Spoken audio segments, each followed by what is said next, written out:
안녕하세요. 공병호TV의 공병호입니다.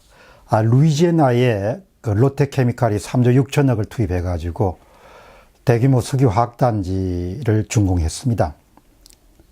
트럼프 대통령이 축하하는 그런 서신을 보냈는데 그 내용이 이번 투자는 미국의 성공이고 또한 한국의 성공이고 마찬가지로 한미동맹의 굳건함을 상징하는 것이다. 이런 이야기를 하는 걸 보고 한국의 성공, 미국의 성공 이 단어에서 사실 미국이 20세기의 많은 나라들에게 원조도 주고 또 군사도 파견하고 그 다음에 해외에 선교사들도 많이 보냈습니다. 아마 그 각 국가 가운데서도 한국이 가장 성공한 그런 경우일 겁니다. 그렇기 때문에 미국은 자신들의 치적 가운데 하나가 그렇게 공산주의의 모든 나라다가 넘어가는 그런 상황 속에서도 한국이 자유민주주의와 자유시장경제 체제를 튼튼히 하고 이를 바탕으로 해서 상당히 부유한 나라로 큰 것에 대해서 자랑스럽게 생각하는 자신의 치적으로 생각하는 그런 경향이 아마 있을 것입니다. 이번 시간에는 미국이 한국에게 준 혜택, 다르게 보면은 한국이 미국으로부터 받은 그런 선물, 또 우리가 빚을 진 것, 이 부분에 대해서 한번 살펴보도록 하겠습니다. 첫 번째는 1883년에 조선 정부가 처음으로 미국에 사절단을 보냅니다. 보빙사라고 그렇게 하죠. 82년 5월에 수호조약이 체결되고 이듬해 83년 5월에 미국의 초대 공사인 루터가 한국에 옵니다. 그러면 답례로 보내야 되는데 고종이 초대 조선주재 미국 공사의 격을 미국 정부가 도쿄나 베이징에 주재하는 사람과 같은 그런 급으로 상승시키면서 굉장히 고종이 좋아했다는 그런 기록이 나와 있습니다. 1883년에 보빙사를 보냈는데 보빙사는 대부분 8명을 구성되어 있었고 20대 청년이었습니다. 24살인 민영익이 대신이었고 부대신은 29살이었던 홍영식, 한국사에서 가장 똑똑한 젊은이들을 미국에 보낸 것이죠.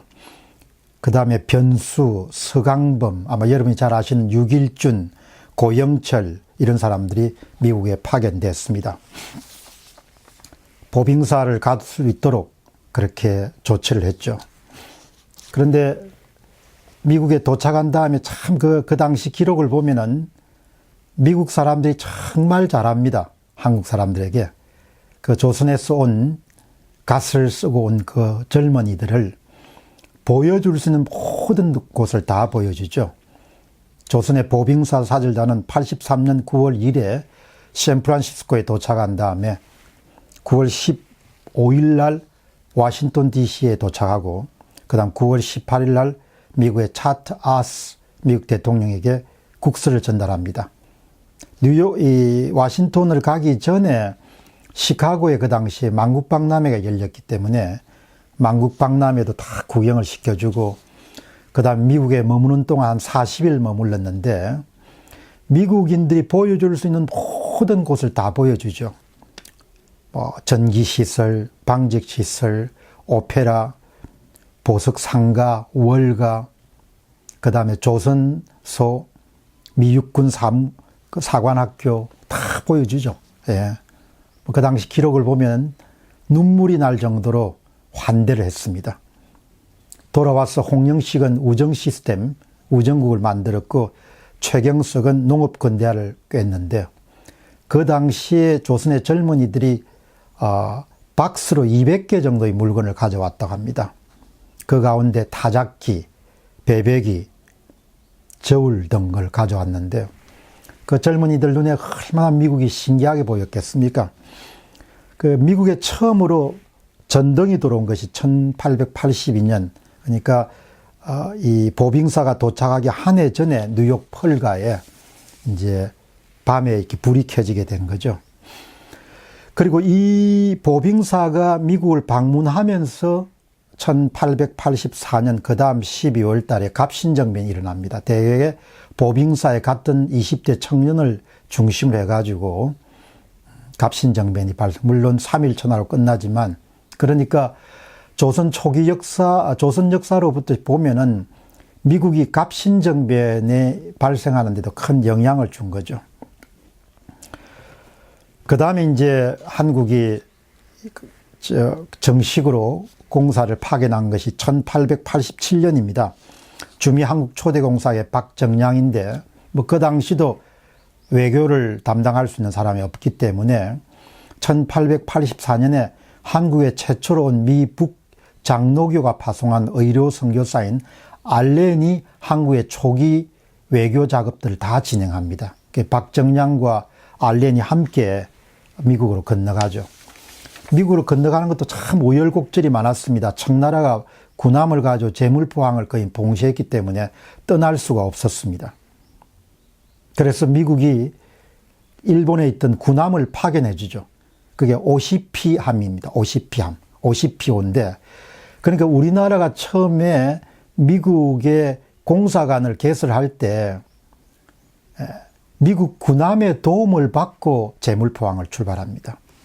그러니까 7월 달인가, 9월 27일 날 출발하기로 했는데 9월 27일 날 봉쇄를 해 놓으니까 물리적으로 방해를 한 거죠. 재물포항을 떠나지 못하도록. 그러니까 이제 미국 군함을 파견해 가지고 11월 10달에 재물포항을 떠날 정도가 된 거죠.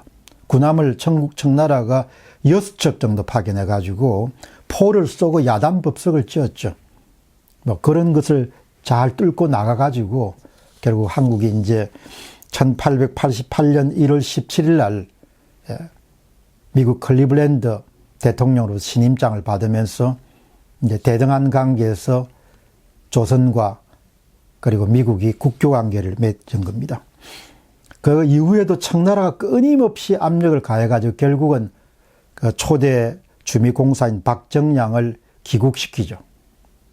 귀국을 하고 나니까 그 대리 업무를 알렌이 1899년 9월까지 공사직을 대신해 가지고 수행을 하게 됩니다. 그러니까 한국의 번영이라는 것은 기본적으로 청나라의 속박과 그런 굴레로부터 벗어나면서부터 한국인이 팔자가 펴이기 시작한 거죠. 그래서 참 뭐 과거 역사지만 정말 한국 사람들이 미국이 우리한테 준 거, 우리에게 뭐 제공했던 그런 부분들을 어느 정도는 기억을 해야 되고, 항상 중국과 미국 사이에 외교 관계를 정립해 가는 것도, 미국은 1882년부터 일관되게 한국을 호혜평등, 평등한 그런 대상국가로서 대접을 해왔고 지금도 마찬가지다라는 생각입니다. 그렇기 때문에 대북 제재 조치라든지 한미동맹, 그다음 북한 핵 문제를 해결할 때도 항상 미국이 대국이고 일종의 슈퍼파워를 가진 국가지만 그런 국가들 가운데 대단히 중립적이고 정의로운 관점에서 업무를 처리해왔다, 이런 점을 잊지 않아야 될 겁니다. 오늘은 1883년에 보빙사, 1887년도에 한국의 공사관 개설과 관련된 미국이 우리를 도왔던 부분들을 여러분들에게 말씀을 드렸습니다. 공병호 TV의 공병호였습니다. 감사합니다.